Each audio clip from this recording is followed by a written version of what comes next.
Analyze the relationship between the reactions. Compare the two given intermediate reactions to the target reaction.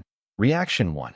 2S plus 2O2 is in equilibrium with 2SO2 quad K1 is equal to 2 times 10 to the power 105. Reaction 2. 2SO2 plus O2 is in equilibrium with 2SO3 quad K2 is equal to 7 times 10 to the power 24. Target reaction. 2S plus 3O2 is in equilibrium with 2SO3 quad K3 equals.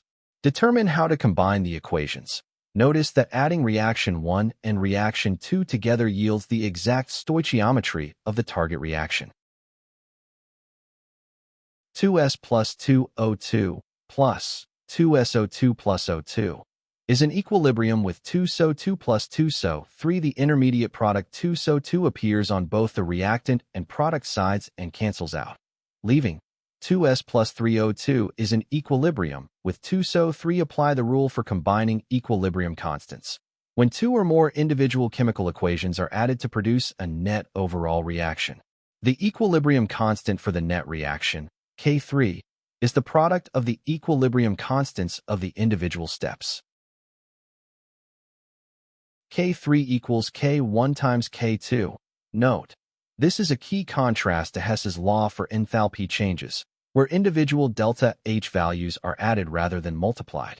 Substitute the values and solve. K3 equals 2 times 10 to the power 105 times 7 times 10 to the power 24. Perform the scientific notation math. Multiply the coefficients and add the exponents. Coefficients. 2 times 7 is equal to 14 exponents. 10 to the power 105 times 10 to the power 24 is equal to 10 to the power 105 plus 24 is equal to 10 to the power 129. Kelvin 3 is equal to 14 times 10 to the power 129 equals math 1.4 times 10 to the power 130 approximately math 1 times 10 to the power 130. This matches option A. The correct answer is option A, 1 by 10 to the power 130.